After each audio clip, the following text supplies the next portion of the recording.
साथियों, आप सभी का इस प्लेटफॉर्म पर स्वागत है। यहाँ पर हम लोग विजन आइज कोचिंग संस्था के द्वारा जो न्यूज़ टुडे शीर्षक से डेली करंट अफेयर प्रोवाइड किया जाता है उसको यहाँ पर हम लोग देखेंगे। तो इसमें कई सारे महत्वपूर्ण आर्टिकल्स को और कुछ संक्षिप्त करंट अफेयर को संकलित किया गया है। तो चलिए प्रारंभ करते हैं।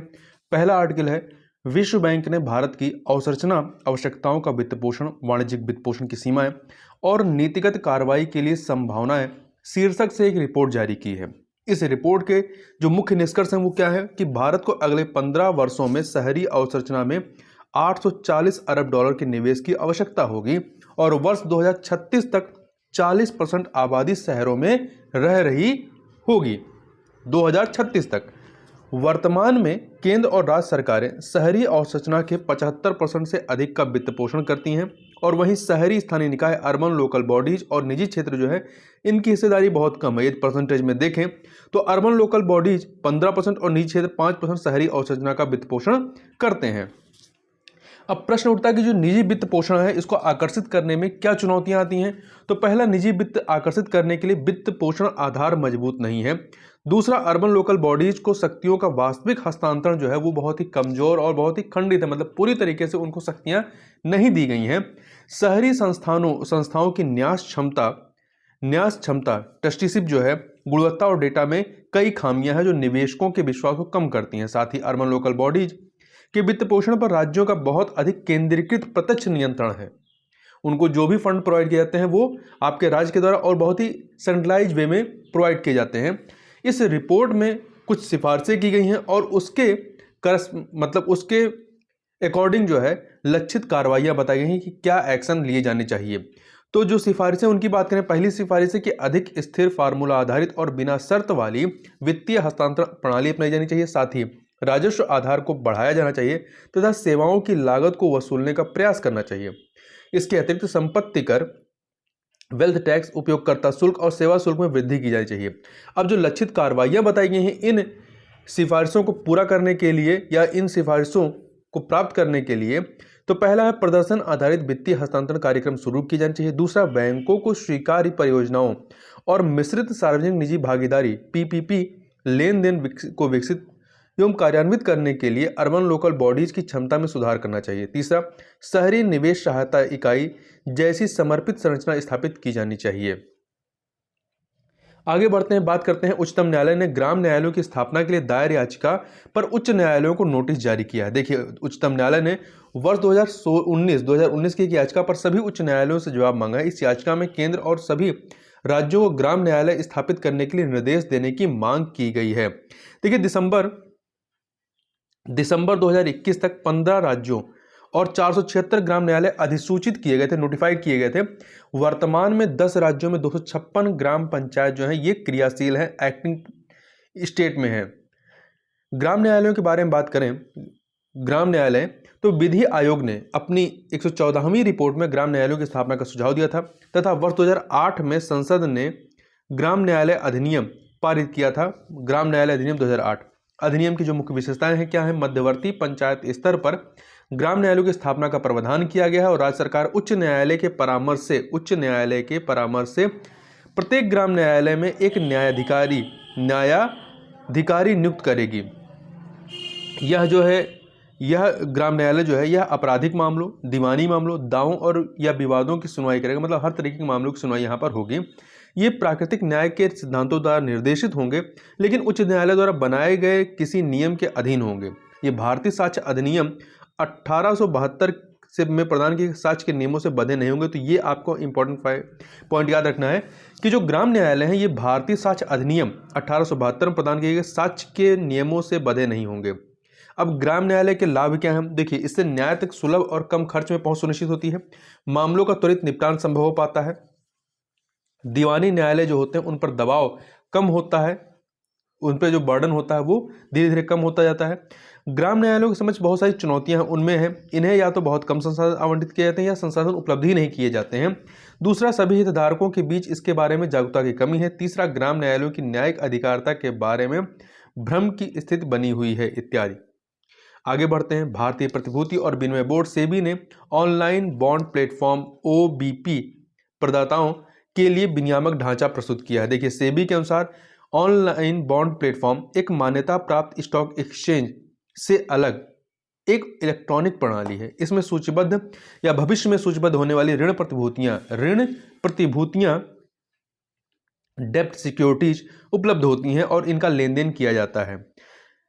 इसके उदाहरणों में यदि हम बात करें ऑनलाइन बॉन्ड प्लेटफॉर्म के उदाहरणों में बॉन्ड्स इंडिया, गोल्डन पाई इत्यादि आते हैं। नए नियमों के तहत ऑनलाइन बॉन्ड प्लेटफॉर्म को सेबी से स्टॉक ब्रोकर होने का पंजीकरण प्रमाण पत्र प्राप्त करना होगा।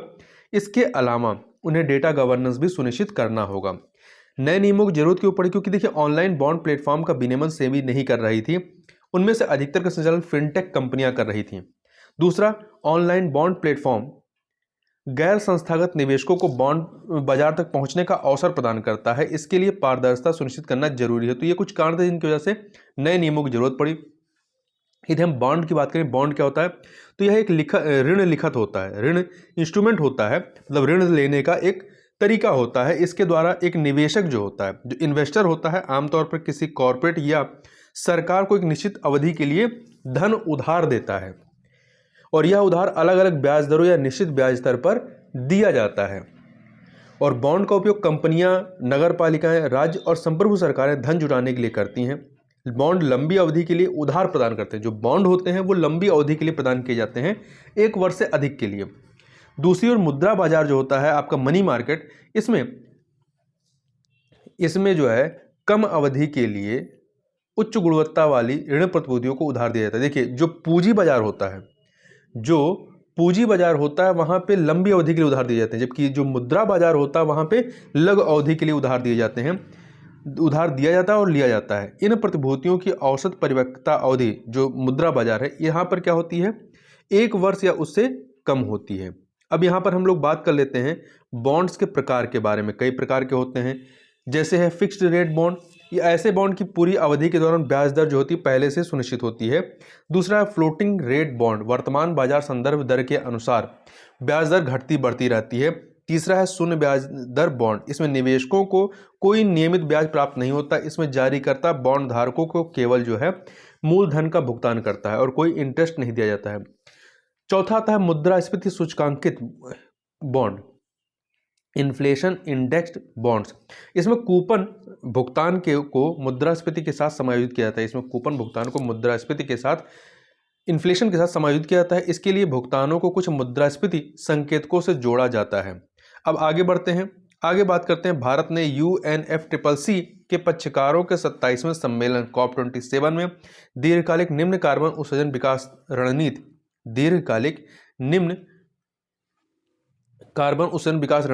ये शॉर्ट में कहते हैं LT लीड्स प्रस्तुत की है। LT लीड्स में भारत द्वारा वर्ष 2070 तक, कब तक? 2070 तक नेट जीरो उत्सर्जन लक्ष्य की प्राप्ति की दिशा में उठाए जाने वाले कदमों का उल्लेख किया गया है। UNFCCC के अधीन पेरिस समझौते के अनुच्छेद 4.19 के तहत सभी देशों से LT लीड्स अर्थात दीर्घकालिक निम्न कार्बन उत्सर्जन विकास रणनीति को तैयार करने की अपेक्षा की गई है। LT लीड्स में निम्न कार्बन आधारित विकास लीस्ट कार्बन बेस्ड डेवलपमेंट मार्ग के लिए 7 प्रमुख संक्रमण या ट्रांजिशन कार्य 7 प्रमुख संक्रमण कार्य योजनाएं और 4 स्तंभों का उल्लेख किया गया है।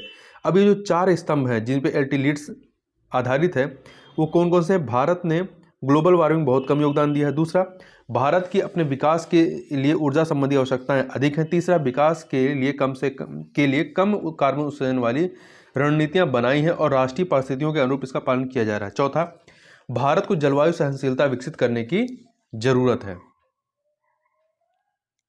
आगे बढ़ते हैं, ये जो 7 प्रमुख संक्रमण कार्य हैं उनका और उसमें क्या मुख्य तत्व हैं उनकी बात करते हैं। तो पहला आपका आता है निम्न कार्बन आधारित विकास वाली विद्युत प्रणालियां। तो इसमें ग्रीन हाइड्रोजन, ऐसी प्रणालियों में कौन सी आती हैं? ग्रीन हाइड्रोजन, फ्यूल सेल, जैव ईंधन आदि में अनुसंधान और विकास। इसके अतिरिक्त जीवाश्म ईंधन संसाधनों का विवेकपूर्ण उपयोग। दूसरा है एकीकृत परिवहन प्रणाली विकसित करना, परिवहन साधनों के आधुनिकीकरण के माध्यम से ईंधन दक्षता में सुधार, परिवहन के अधिकतर साधनों का विद्युतीकरण करना। अगला है तीसरा, ऊर्जा और पदार्थ कुशलता तथा संधारणी शहरीकरण के बारे में। तो देखिए, जलवायु परिवर्तन को सहन करने में सक्षम और अनुकूल भवन डिजाइन का निर्माण करना, कम कार्बन उत्सर्जन आधारित नगर पालिका सेवा वितरण का कार्य करना, समृद्धि संबंधी गतिविधियों से उत्सर्जन को अलग करना। स्टील, सीमेंट आदि जैसे हार्ड टू एबिट क्षेत्रकों में पदार्थ दक्षता और कम कार्बन विकल्पों को अपनाने पर बल देना। देखिए, जो हार्ड टू एबिट क्षेत्रक होते हैं जैसे कि स्टील हो गया, सीमेंट हो गया, या आपके अन्य लौह क्षेत्रक हो गए, धातु क्षेत्रक हो गए, जहाँ पर जिनकी क्रिया को अपनाने या उनकी प्रक्रिया जो भी चीज़ें वहाँ पे होती हैं उनको सुचारू रूप से चलाने के लिए बहुत अधिक एनर्जी की आवश्यकता होती है, और इसके जरिए जो है ग्रीन हाउस गैसेस का उत्सर्जन भी होता है। चूँकि तकनीकें बहुत अच्छी नहीं होती, इस वजह से ऐसा होता है। तो ऐसे जो क्षेत्र जो बहुत अधिक ग्रीन हाउस गैस का इस्तेमाल करते हैं और बेहतर तकनीक ना होने के कारण जो है कार्बन उत्सर्जन के सबसे बड़े एक तरीके से उत्सर्जक होते हैं, तो ये सभी हार्ड टू एबिट क्षेत्रक के तहत आते हैं। तो हार्ड टू एबिट क्षेत्रकों में कार्बन उत्सर्जन में कमी लाना कठिन होता है। वायुमंडल से कार्बन डाइऑक्साइड हटाना और संबंधित इंजीनियरिंग समाधान, सार्वजनिक निजी भागीदारी ढांचे की संभावनाओं का पता लगाना, इसका तत्व है। वहीं अगली रणनीति क्या है? वन और वनस्पति आवरण में वृद्धि करना। देखिए, वनों से बाहर, फॉरेस्ट से बाहर वृक्षों तथा हरित आवरण की बहाली, संरक्षण और प्रबंधन करना। साथ ही एलसीडी का वित्त पोषण, निम्न कार्बन रहित विकास का वित्त पोषण। कैसे? भारत को 6 से 8 ट्रिलियन अमेरिकी डॉलर की आवश्यकता होगी। इक्विटी निवेश, बॉन्ड और प्रत्यक्ष विदेशी निवेश के माध्यम से निजी वित्त पोषण किया जा सकता है। आगे बढ़ते हैं। आगे हम लोग देखते हैं संशोधित आवश्यक दवाओं को राष्ट्रीय सूची NLEM अधिसूचित की गई है। देखिए, NLEM का पूरा नाम है national list of essential medicine. तो देखिए, वर्ष 2022 में राष्ट्रीय आवश्यक दवाओं की राष्ट्रीय सूची में किए गए संशोधन हितधारकों से परामर्श पर आधारित है। इसके लिए विश्व स्वास्थ्य संगठन WHO की सभी आवश्यक दवाओं की सूची 2021 जैसे महत्वपूर्ण दस्तावेजों का भी संदर्भ लिया गया है। इस सूची में 34 अतिरिक्त दवाएं जो है जोड़ी गई हैं। कैंसर के उपचार और प्रशामक देखभाल, पैलिएटिव केयर, तंत्रिका संबंधी विकार, मधुमेह आदि के उपचार संबंधित है। संशोधित सूची से 26 दवाओं को हटा दिया गया है। दवाओं को उनकी लागत, प्रभावकारिता और त्वरित उपलब्धता के आधार पर जोड़ा या हटाया जाता है, और इन दवाओं की कीमतों को राष्ट्रीय औषध मूल्य निर्धारण प्राधिकरण NPPA, इसका पूरा नाम है इंग्लिश में नेशनल फार्मास्यूटिकल प्राइसिंग अथॉरिटी, नियंत्रित करती है। अब सबसे पहले हम लोग बात कर लेते हैं NLEM के बारे में, national list of essential medicine के बारे में। तो इसमें ऐसी दवाएं शामिल हैं जिन्हें अनिवार्य रूप से सभी अस्पतालों में बल्क में भंडारित करने की आवश्यकता होती है। यह सूची स्वास्थ्य देखभाल के सभी स्तरों पर कम कीमतों पर गुणवत्ता वाली दवाओं की उपलब्धता सुनिश्चित करने में मदद करती है। साथ ही यह निरंतर बदलाव वाला दस्तावेज है। इसमें बदलाव वाला दस्तावेज मतलब कि इसमें नियमित रूप से संशोधित किया जाता है। इसमें लोक स्वास्थ्य प्राथमिकताओं में परिवर्तनों के साथ साथ औषधि ज्ञान में प्रगति के आधार पर संशोधन किया जाता है। इसे पहली बार भारत में 1996 में तैयार किया गया था। इसकी समीक्षा और इसमें संशोधन स्वास्थ्य एवं परिवार कल्याण मंत्रालय करता है। मतलब जो आपका NLEM है, national list of essential medicine, ये आपका जो है किसके तहत आता है? ये स्वास्थ्य और परिवार कल्याण मंत्रालय के तहत आता है। सभी अस्पतालों को इन दवाओं का बल्क संग्रह रखना अनिवार्य है। यह सूची जारी करने का प्राथमिक उद्देश्य 3 महत्वपूर्ण पहलुओं, कौन कौन से? दवा की लागत, सुरक्षा और प्रभावकारिता पर विचार करते हुए दवाओं के विकेंद्रीकरण उपयोग को बढ़ावा देना है। राष्ट्रीय औषध मूल्य निर्धारण प्राधिकरण के बारे में बात करें, इसे वर्ष 1997 में 1997 में स्थापित किया गया था। राष्ट्रीय औषध मूल्य निर्धारण प्राधिकरण अर्थात NPPA, national pharmaceutical pricing authority. ठीक है, इसकी स्थापना कब की गई थी? 1997 में, 1997 में की गई थी। इसे नियंत्रित बल्क ड्रग्स और फॉर्मुलेशन की कीमतों को संशोधित करने के लिए स्थापित किया गया था। इसका उद्देश्य औषधि मूल्य नियंत्रण आदेश 1995 के तहत दवाओं की कीमत और उपलब्धता सुनिश्चित करना है। यह केंद्रीय रसायन और उर्वरक मंत्रालय के औषध विभाग का एक संलग्न कार्यालय। तो ध्यान दीजिएगा कि जो आपका राष्ट्रीय औषध मूल्य निर्धारण प्रणाली है NPPA, ये जो है आपके किसके तहत आता है? रसायन और उर्वरक मंत्रालय के तहत। जबकि जो आवश्यक दवाओं की राष्ट्रीय सूची है, national list of essential medicine NLEM, ये स्वास्थ्य मंत्रालय के तहत आता है।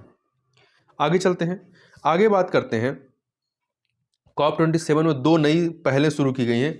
कौन कौन से इनिशिएटिव लिए गए हैं? पहला है in our lifetime campaign, in our lifetime campaign, और दूसरा है global shield against climate risk.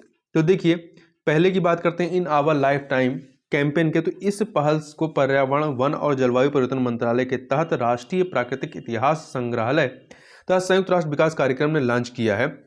इसका उद्देश्य 18 से 23, ध्यान रखिएगा, 18 से 23 वर्ष की आयु के युवाओं को संधारणीय जीवन शैली के संदेहवाहक बनाने के लिए प्रोत्साहित करना है। इसके तहत युवाओं को उनके ऐसे जलवायु संबंधी कार्यों को प्रस्तुत करने के लिए प्रोत्साहित किया जाएगा जो संधारणीय और विस्तार योग्य हो, साथ ही विश्व स्तर पर साझा भी किए जा सकते हैं। आगे बात करते हैं global shield against climate risk. यह पूर्व व्यवस्थित वित्तीय सहायता है। इसे जलवायु परिवर्तन से होने वाली क्षति और हानि, लॉस एंड डैमेज के बढ़ते खतरे का सामना कर रहे गरीब एवं सुबुद्ध देशों की आवश्यकताओं को पूरा करने के लिए स्थापित किया गया है। इसे ग्लोबल शील्ड फाइनेंसिंग फैसिलिटी के तहत विश्व बैंक द्वारा समर्थित किया जाएगा।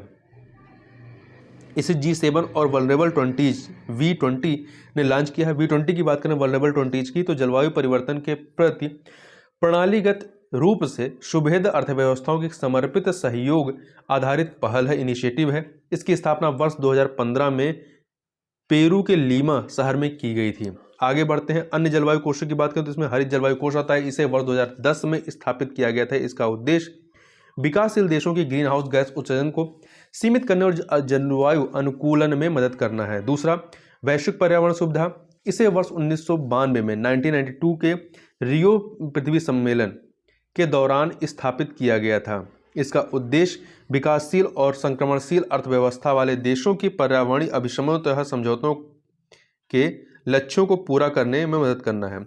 इसका प्रबंधन जो है वो विश्व बैंक करता है। विशेष जलवायु परिवर्तन कोष, इसे वर्ष 2001 में स्थापित किया गया था। इसका उद्देश्य सभी विकासशील देशों में अनुकूलन, प्रौद्योगिकी हस्तांतरण, क्षमता निर्माण आदि संबंधित परियोजनाओं को वित्त पोषित करना है।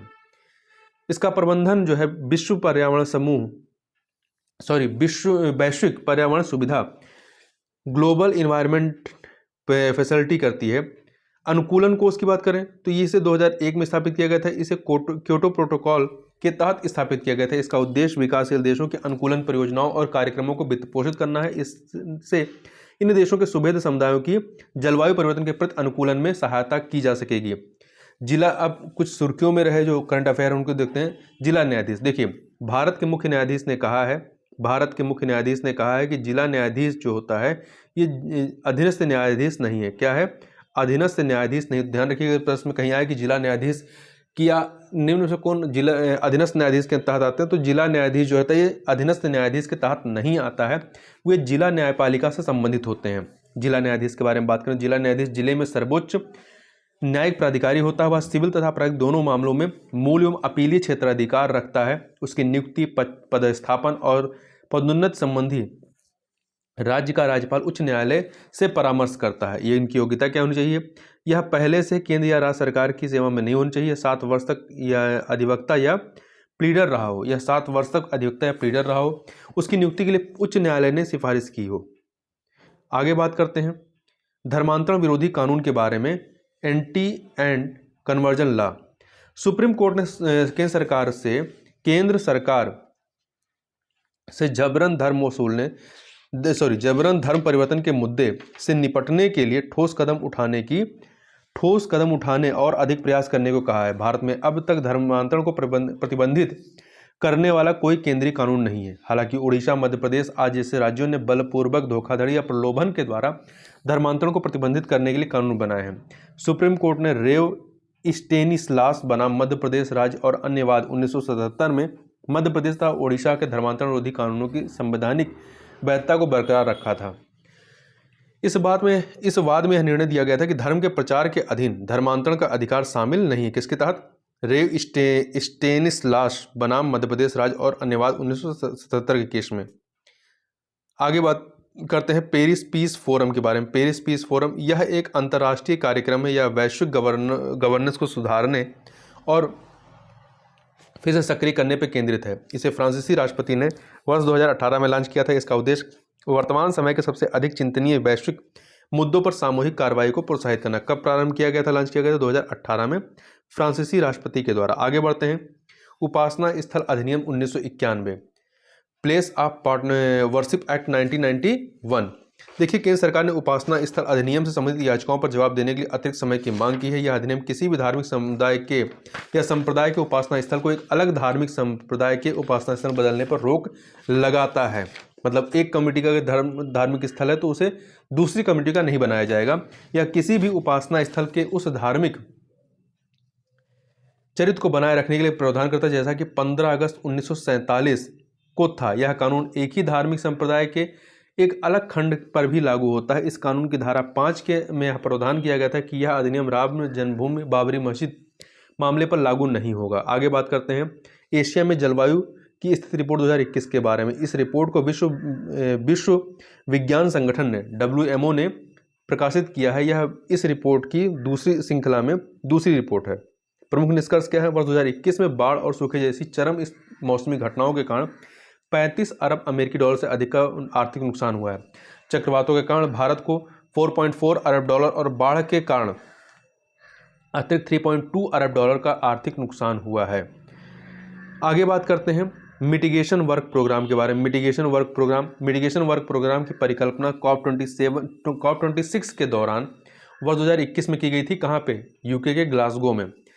मिटिगेशन वर्क प्रोग्राम का सुझाव संयुक्त राज्य अमेरिका ने दिया था। इसका लक्ष्य उत्सर्जन में कटौती के संकल्पों में महत्वाकांक्षा बढ़ाकर उत्सर्जन में कमी संबंधी अंतराल को कम करना था। इसका लक्ष्य उत्सर्जन में कटौती के संकल्पों में महत्वाकांक्षा बढ़ा करके उत्सर्जन में कमी संबंधी अंतराल को कम करना था। कई रिपोर्ट्स में यह आशंका व्यक्त की गई थी कि देशों के वर्तमान राष्ट्रीय स्तर पर निर्धारित योगदान 1.5 डिग्री सेल्सियस तापमान के लक्ष्य को प्राप्त करने में अपर्याप्त होंगे। आगे बात करते हैं। देखिए, मिटिगेशन वर्क प्रोग्राम का लक्ष्य समन्वय महत्वाकांक्षा मिटिगेशन एम्बिशन और कार्यान्वयन को तत्काल रूप से बढ़ाना है। आगे बात करते हैं दूरसंचार विनियामक प्राधिकरण ट्राई साइबर धोखाधड़ी पर अंकुश लगाने के लिए वित्तीय नियामकों के साथ कार्य करेगा। देखिए, ट्राई स्वायत्त सूचीकरण व्हाइट लिस्टिंग से जुड़ी एक प्रक्रिया के माध्यम से साइबर धोखाधड़ी पर अंकुश लगाना चाहता है। एक स्वायत्त सूची अनुमत सूची साइबर सुरक्षा संबंधित एक रणनीति है। यह अन्य सभी को नकारते हुए ईमेल पतों, IP पतों, डोमेन नामों या एप्लीकेशन की एक सूची को अनुमति प्रदान करती है। इसका एक अन्य उद्देश्य अवांछित वाणिज्यिक व्यापार के मुद्दे को भी हल करना है। अवांछित वाणिज्यिक संचार एक ऑपरेटर द्वारा अपने ग्राहकों को उनके अनुरोध के बिना भेजा गया वाणिज्यिक संचार है। ट्राई ने वर्ष 2016 में अपने अवांछित वाणिज्यिक संचार दिशा निर्देशों के तहत डू नॉट डिस्टर्ब रजिस्ट्री का अनावरण किया था। देखिए, जैसे कि आपको कोई मैसेज आता है, किसी कंपनी का मैसेज आता है जो आप नहीं चाहते हैं, तो ये क्या है? ये अवांछित वाणिज्यिक संचार है। आगे बात करते हैं DRR धान 60 के बारे में। तो ध्यान रखिएगा, धान की नई प्रजाति खोजी गई DRR 60। भारतीय चावल अनुसंधान संस्थान के वैज्ञानिकों ने धान की नई किस्म विकसित की है। इसमें सामान्य से लगभग 30% कम फास्फोरस की आवश्यकता होती है। DRR धान 60 के बारे में बात करें तो यह देश में कम फास्फोरस आवश्यकता वाली चावल की पहली किस्म है। DRR धान 66, DRR धान 65 और WGL 1487 चावल की अन्य किस्में जो समान लाभ प्रदान करती है। मतलब इसमें भी फास्फोरस की कम मात्रा इस्तेमाल होती है। फास्फोरस की बात करें तो यह एक प्रमुख सूक्ष्म पोषक तत्व है। यह कोशिकाओं के भीतर ऊर्जा भंडारण और स्थानांतरण के लिए जिम्मेदार है। यह पौधों में जड़ के विकास में तेजी लाने में मदद करता है। साथ ही यह अधिक नाइट्रोजन ग्रहण करने की सुविधा भी प्रदान करता है। इससे अधिक प्रोटीन युक्त उपज प्राप्त होती है। आगे बात करते हैं सुर्खियों में रहे स्थल में ताशीगंग के बारे में। ताशीगंग कहाँ पे है? हिमाचल प्रदेश में। यह चर्चा में क्यों आया था? क्योंकि यहाँ दुनिया का सबसे ऊंचा मतदान केंद्र, क्योंकि हिमाचल प्रदेश में चुनाव हुआ है। यह 15,256 फीट की ऊंचाई पर अवस्थित है। इसे वरिष्ठ नागरिकों और दिव्यांग मतदाताओं के लिए मतदान प्रक्रिया को आसान बनाने हेतु एक आदर्श मतदान केंद्र के रूप में निर्मित किया गया है। यह लाहौल और स्पीति के सीमावर्ती जिलों में स्थित है। सुर्खियों में रहे व्यक्तित्व में बिरसा मुंडा की बात करते हैं। 15 नवंबर 1875 को जन्म हुआ था और 1900 में इनकी मृत्यु होती है। बिरसा मुंडा को भगवान बिरसा मुंडा या धरती आबा के नाम से पुकारते हैं। इनका जन्म छोटा नागपुर पठार झारखंड क्षेत्र में मुंडा जनजाति में हुआ था। इनके जन्म दिवस को 15 नवंबर को जो है वो जनजातीय गौरव दिवस के रूप में मनाया जा रहा है 2021 से। इनके योगदान की बात करें तो इन्होंने अंग्रेजों और जमींदारों द्वारा स्थानीय जनजातियों के शोषण के विरुद्ध संघर्ष किया। इन ब्रिटिश लोगों और जमींदारों को इनके द्वारा जो है दिकू या बाहरी लोग कहा गया। उन्होंने आदिवासी लोगों के धर्मांतरण को रोकने के लिए बिरसाइत नामक एक संप्रदाय की स्थापना की। उन्होंने अंग्रेजों के विरुद्ध आदिवासी समुदाय को एकजुट करते हुए मुंडा विद्रोह का नेतृत्व किया था। इन्होंने स्थानीय अधिकारियों द्वारा जनजातियों के शोषण के विरुद्ध उल गुलान नामक आंदोलन शुरू किया था। इस आंदोलन ने 1908 के छोटा नागपुर टेनेसी एक्ट में मदद की। साथ ही इसने जनजातीय खूट कट्टी अधिकारों को मान्यता दी और बेथ बगारी पर भी प्रतिबंध लगाया। इस प्रकार से इस वीडियो में बस इतना ही। मिलते हैं नेक्स्ट वीडियो, तब तक के लिए बहुत बहुत धन्यवाद।